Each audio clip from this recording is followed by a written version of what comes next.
título de la clase de hoy es la transición generacional en la iglesia. Primero, la pregunta que hice fue, ¿hasta cuándo debe durar un líder puesto por Dios? Que aún siendo puesto por Dios debe durar hasta donde Dios determine.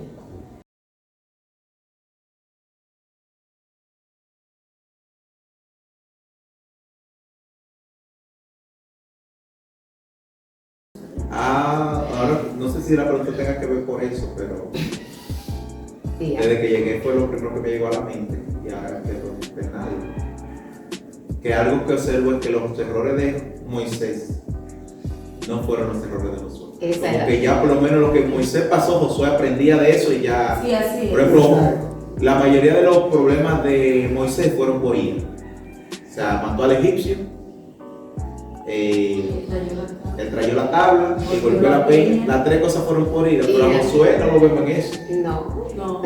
A Josué fue por falta de consulta. Gloria al Señor. Y confianza. Miren. Entonces nosotros estamos estudiando a ellos para nosotros, esos errores que ellos cometieron y cómo lo mejoraron, ya nosotros Adiós la gloria. irnos adelante y tratar de evitar pasar por los mismos lugares. Así es. Miren, de eso se trata la comparación de las dos gestiones.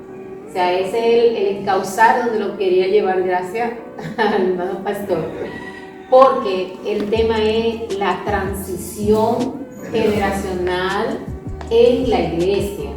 Entonces, ¿cómo vemos que Moisés era un referente, era un maestro?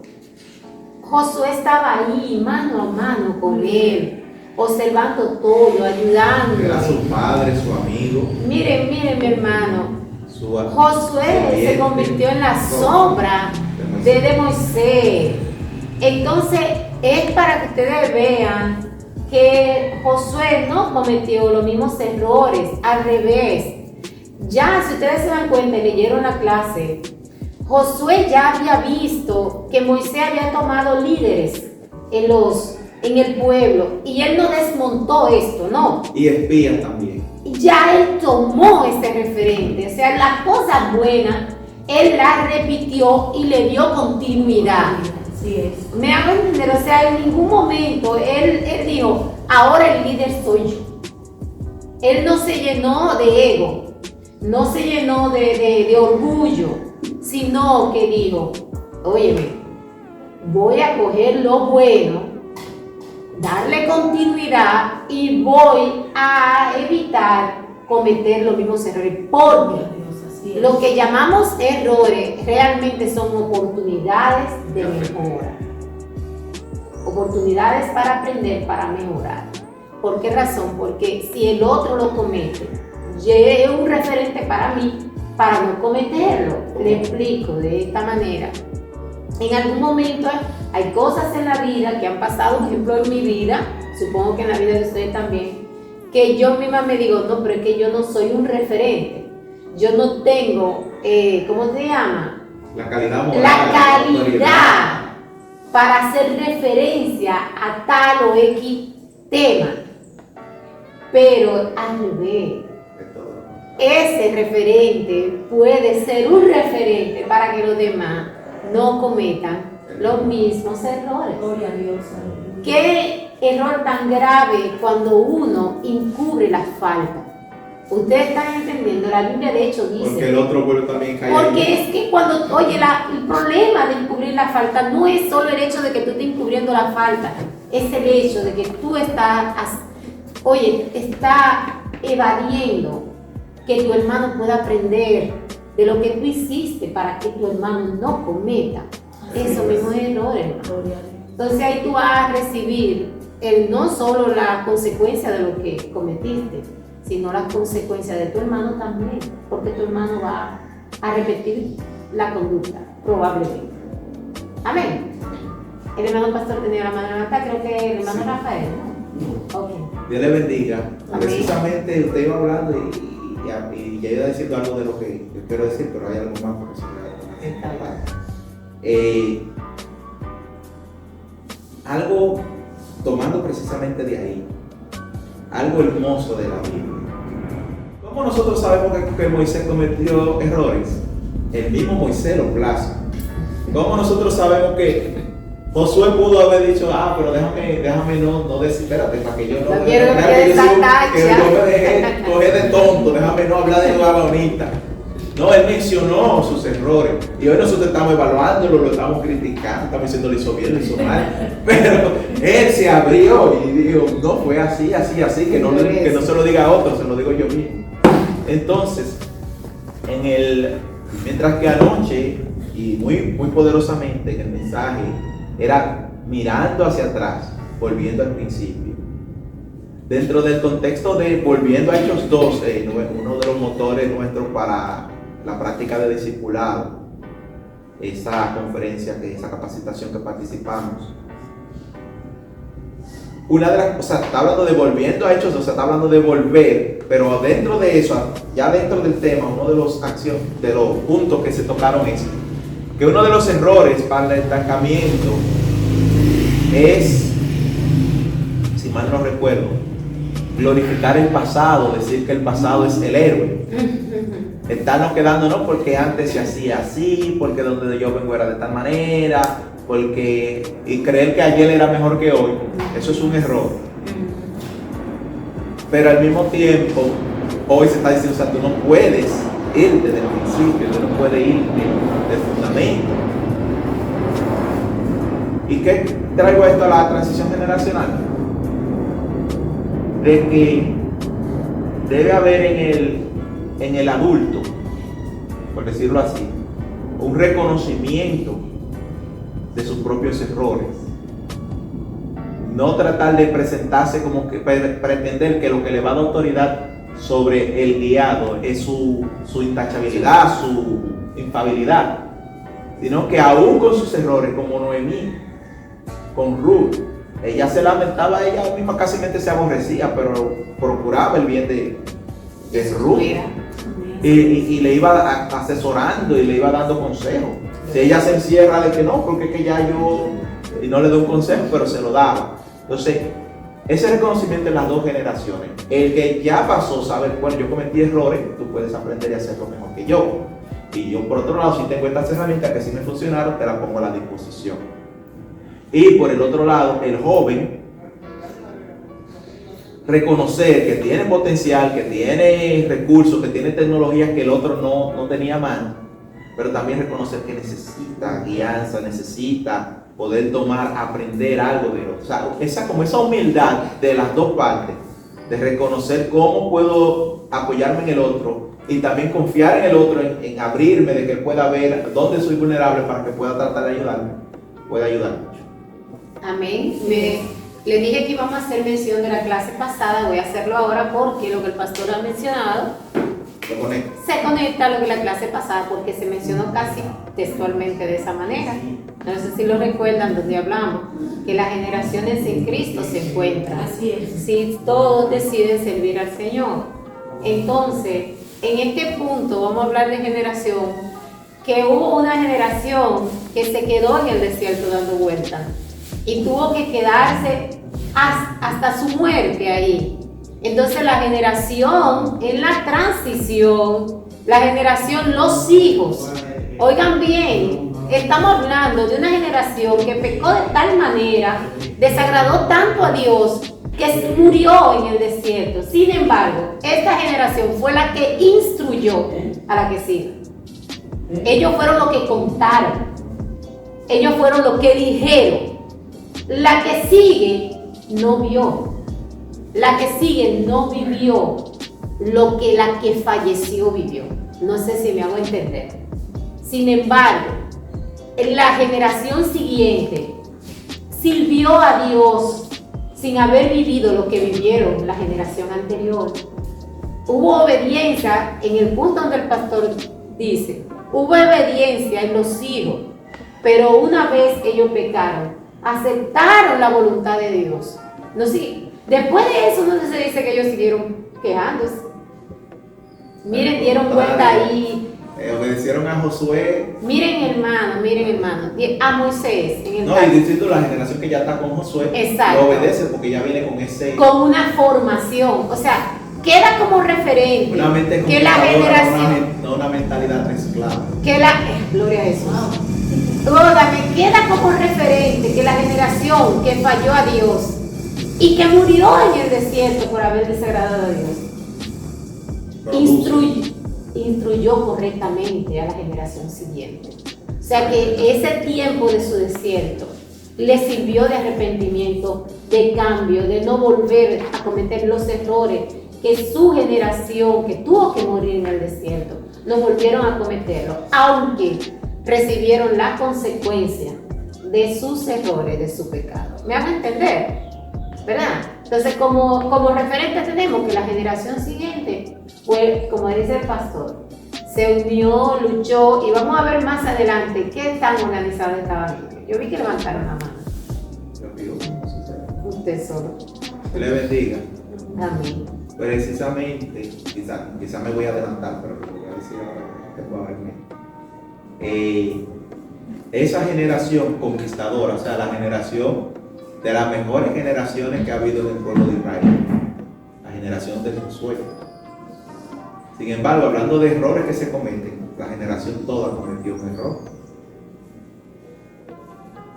O sea, eso nos sirve de advertencia a nosotros.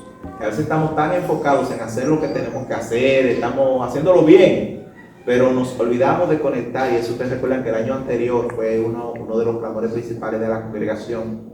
Gracias a Dios levantó a algunos que hoy están entre nosotros y está levantando esa generación de jóvenes. Poco a poco, pero estamos viendo la dirección del fruto, de que estamos logrando conectar a un nivel que hasta yo mismo me abruma.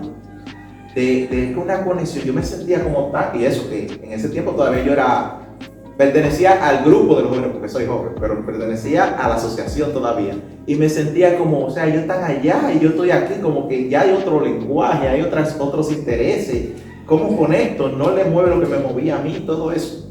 Y empezamos aquí a clamar mucho por que pudiéramos conectarnos las generaciones que vienen subiendo con nosotros.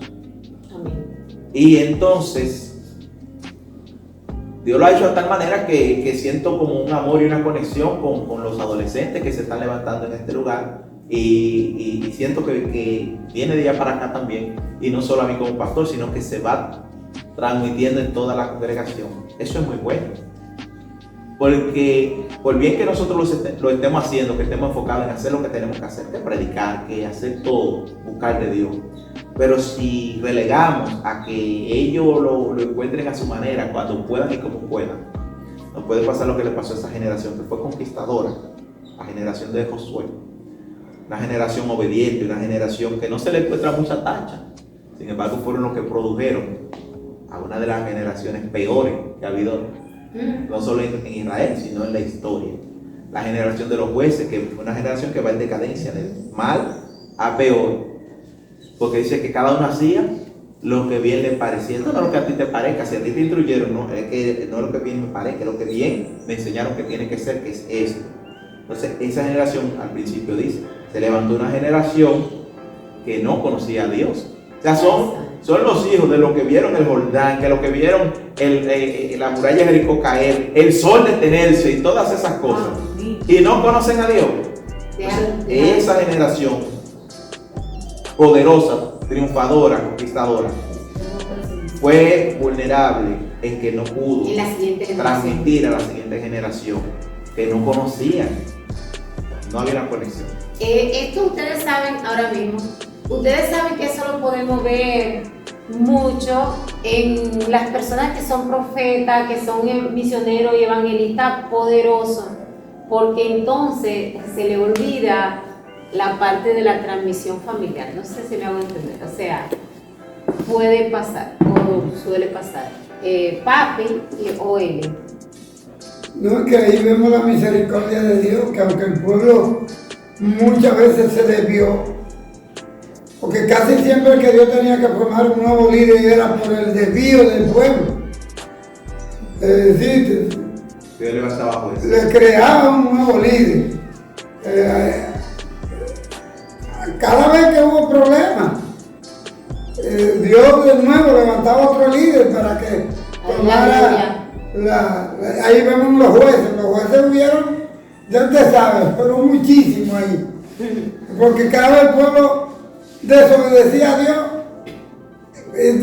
oye, porque así como eran adoradores, cuando desobedecían eran malos también. Según lo que la misma palabra establece. Es decir, como que con la misma fuerza que servían a Dios, cuando se desviaban con esa misma fuerza, se desviaban del camino de Dios. Tenía Dios obligatoriamente que hacer un a tiempo, yo diría, crear una situación. Usted no ve, bueno, que queremos rey, pues Dios no quería ponerle rey, pero bueno, ellos están estableciendo que sí, que rey como las otras naciones. Pues ahora les voy a dar un rey, acuérdense que todo lo que hagan y lo que tengan, hasta las hijas, van a ser del rey. Y el pueblo en su maldad, porque era en su misma maldad, dice, no importa, nosotros lo que queremos es rey. ¡Wow! Pero así a veces, trayéndolo a nuestro tiempo y así a veces se entenebrece el corazón de un hermano o de alguno con esa misma, y uno le habla de todas maneras. Es más, déjeme decir, hermano, a veces yo me he visto mucho en esa situación. Cuando yo duré como 20 años enseñando, que daba escuela dominical y doctrina en una iglesia. Y por ejemplo pasaban 2 o 3 años enseñándole a una persona. Y yo lo veía opinando de una manera tan bonita. Y luego lo veía cometiendo los errores que él decía que no se debían cometer. Y haciendo las cosas que él decía que no se debían hacer. Yo decía, wow, eso duele, hermano. Ustedes saben, le duele. ¿Por qué? ¿Qué es lo que pasó? Amén. Ya ustedes saben. Debemos cuidar. De lo que papi dijo, para dar la oportunidad a él y luego la pastora, voy a ver algo. Realmente lo que pasa es que cuando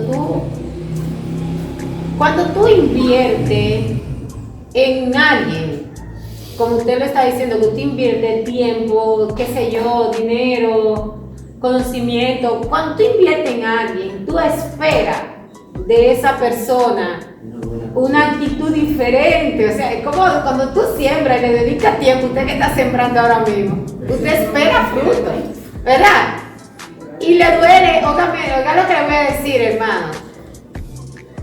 Cuando tú inviertes, vas a poner eso en una cosecha, ya tú lo esperas porque tú estás invirtiendo. Sin embargo, cuando tú tiras una semilla, que es una basura, y después tú pasas por ahí y encuentras algo, te sorprende. Pero cuando tú la estás cultivando, cuando tú la estás cuidando, tú no te vas a sorprender, tú la estás esperando. O sea, tú le estás diciendo, estoy esperando de ti, que me dé esto. Tú no eres que tú me vas a dar, que yo te estoy invirtiendo en ti, así que espero de ti. Ese es el problema de Israel. Es que le dolía demasiado a Dios. Le dolía porque él estaba invirtiendo en ese pueblo. Amén. Me hago entender, los otros hacían cosas iguales o peores. De hecho, ellos miraban de los otros pueblos para repetir conducta. Pidieron rey, ¿por qué? Porque en las otras naciones había rey. Entonces, es por eso que le dolía muchísimo. Amén. Entonces, perdón. El papi hacía mención también a mi hermano. Tenemos que pedirle al Señor. Y yo le pido y esta oración se la voy a dar, es como una oración que es necesario, que para mí es necesaria. Ayúdame a recordar. ¿Sabe?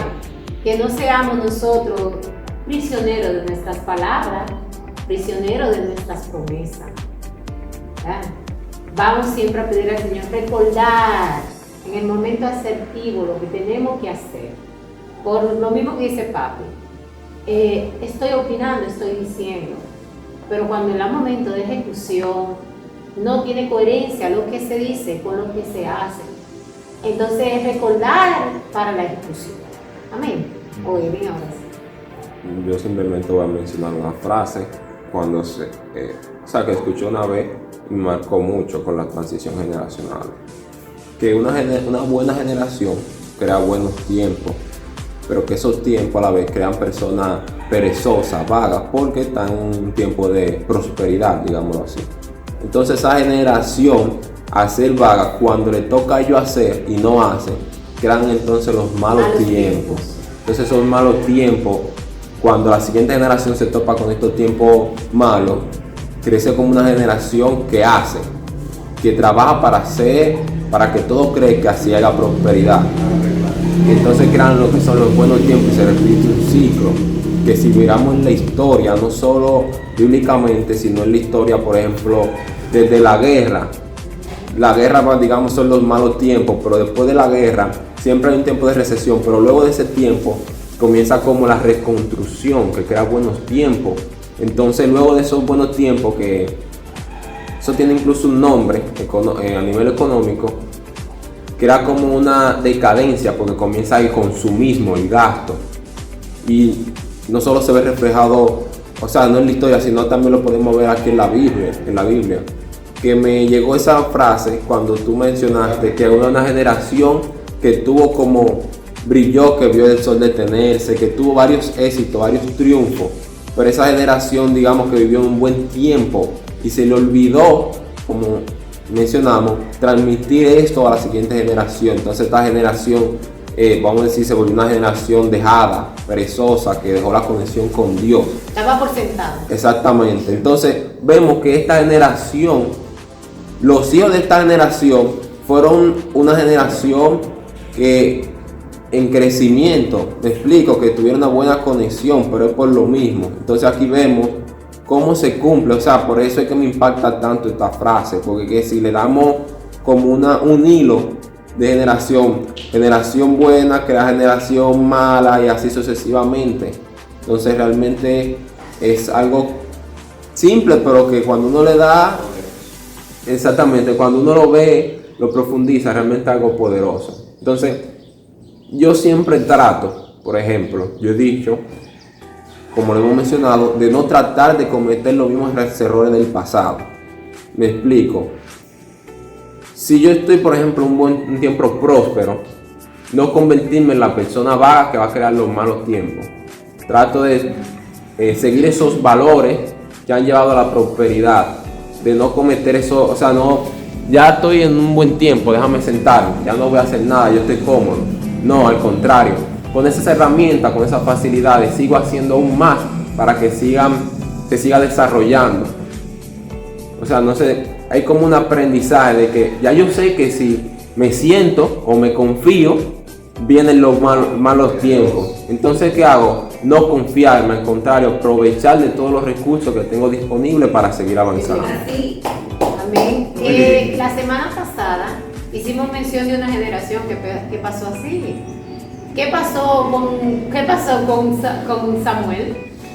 Con Salomón. Ah, sí. Fue eso. Eso me invitó. Fue eso. Salomón tenía todo. De cuna. Salomón era uno de cuna, de un príncipe de cuna de oro. El pueblo se devocó para él. Pero no fue por él, fue por su padre. Me hago entender, o sea, él vivió un hombre consagrado. Y el nieto, y entonces, ay, hermano, el hijo de él. Marco. Me hago entender, o sea, le estamos explicando eso que estamos hablando aquí.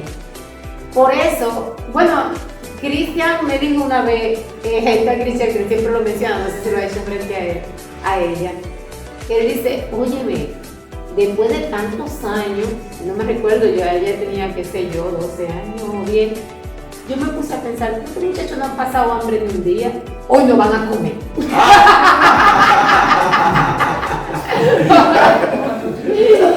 Para que yo sepa lo que he pasado. ¿Qué es esto? O sea, que tiene que ser intencional para que pueda pasar la hambre. Veamos entender lo que le estoy diciendo. Y es un problema, porque entonces no se valora, hermano. No se disfruta ni siquiera la comida igual. Porque no la carecemos. Al no carecer de ella, no podemos saber lo rico que... Por eso yo digo, gracias Señor por el hambre. Cuando tengo hambre siempre digo, gracias Señor por el hambre. Porque sé que cuando voy a comer lo voy a disfrutar, de verdad. ¿Me hago entender? Entonces las cosas que parecen malas no son tan malas, son buenas. Gloria al nombre del Señor. Todo obra para Dios. La hermana Pastor. Dios le bendiga. Amén. En cuanto al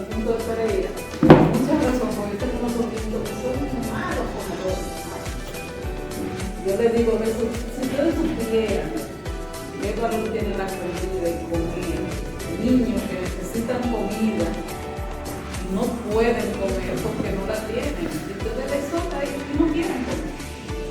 O sea, ese punto estuvo bien excelente, dejarlo pasar a mujer por un día para que vean qué se siente y que puedan valorar. Pues bien, yéndome al otro punto del pueblo de Israel, yo creo que uno de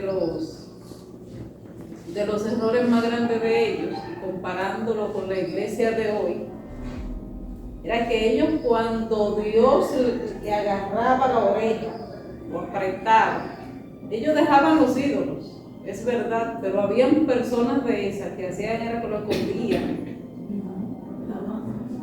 Y entonces cuando se rebelaban nuevamente, sacaban estos ídolos, ponían las joyas que tenían y todo eso, y fundían un becerro, cualquier ídolo, para entonces adorarlo. Entonces, así mismo a veces cristianos, que llegamos a la iglesia, dejamos supuestamente todo lo del mundo, pero lo tenemos ahí en el corazón. Yo creo que hay personas, incluso, que cosas que dejan aquí dentro del evangelio la tienen guardadas en la gaveta, por si acaso. La tienen ahí, cualquier resbalón, ya tienen todas sus cosas ahí, todos sus ajuares. Entonces los recogen de nuevo, los sacan de nuevo. Pero vienen a ser peores. O sea, tanto en la parte física como en lo espiritual. Lo espiritual nos lo explica muy bien.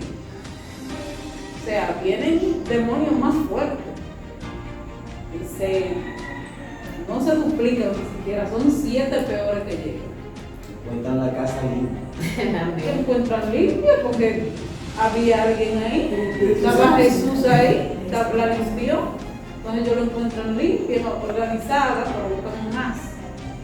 Y entran. Con el pueblo de Israel, Dios lo limpiaba, pero un momento de rebeldía, quizás cuando ellos veían que Dios no estaba haciendo nada, que siempre le estaba haciendo algo. Pero no lo veía. Pero ellos no lo veían. Entonces vamos, porque no sé qué era lo que veían en los otros pueblos. Yo sé que Satanás tiene el poder de hacer, o sea, hace algunas cosas, pero engañando a las personas. Entonces ellos decían, no, pero ellos están mejor que nosotros, vamos a hacer lo que ellos hacen. Entonces se rebelaban en contra de Dios y volvían a adorarse de nuevo. O sea, Dios es misericordioso, Dios tiene demasiada paciencia. No como nosotros, una persona no hace una y ya lo tenemos ahí. No hizo 2 y cuidado. Pero Dios, ellos vuelven, o nosotros mismos pecamos, que quizás no queremos hacer lo mismo como decía ellos, pero a veces fallamos en otra cosa, Dios nos saca de ahí, pero a veces caemos en la otra de nuevo, etc. O sea, tratar de no traer las cosas del mundo a nosotros, sino nosotros llevar por lo menos las cosas que hacemos buenas, enseñárselas a él. Amén. Dios bendiga a la pastora. Amén. Ella como referente, ya casi fuera del estudio, creo que es mejor cuando la persona, como ella dice, como para ocultar, como meter la basura debajo del tapete. No, yo creo que es mejor, como nosotros aquí, que estamos en un proceso de construcción, cuando la persona va cambiando poco a poco, cuando ya siente que se desprendió, no porque el otro se lo quita obligado o porque le hace sentir que tiene que, o sea, no se me entiende. La persona sabe que tiene que cambiar, o sea, la persona va entendiendo, como decía el hermano, un líder no es el que forza a que las cosas se hagan sí o sí, no. El que convence a que la persona no solo lo entienda, sino que lo vaya dejando. Que ya cuando la persona se desprenda de afuera, cuando tú lo ves de afuera, es porque de adentro está totalmente limpio de eso. Quizá. Me hago entender, o sea, es mucho mejor. Porque si es solo para demostrarle a los demás que no tiene sentido, hermano, no tiene sentido. Es desde su corazón. Por eso el Señor Jehová hacía mucho énfasis. No quiero sacrificio. No era que él no quería que hicieran los sacrificios, es que no lo quiere, porque lo hacían solo para que lo veían. Ofrendaban para que veían que yo... Vanamente, o sea, no tenía sentido. Él dice, pero explícame, yo no quiero eso, yo no necesito eso. Él quiere nuestro cambio desde adentro. Mejor de los 25 pesos, no los 100, si no, óigame, los 100 no. Sí, los 100 hace falta. De 500, no de 1000. Pero de él o desde su corazón, sí le duele. Como dicen muchos, dije... De la que le duele. De la que le duele. No, esa no la de, por favor. No por tristeza ni por necesidad. No la de él. Si le duele, no la de. No ha hecho nada. De la que no le duele. Con amor. Ahora fíjese que se necesita. De la que se necesita, pero que usted la dé por amor, porque quiere. Amén. Amén. Entonces, hermano pastor levanta la mano, pero voy a hacer un pequeño stop. Se había levantado antes. Sí, voy a hacer un stop.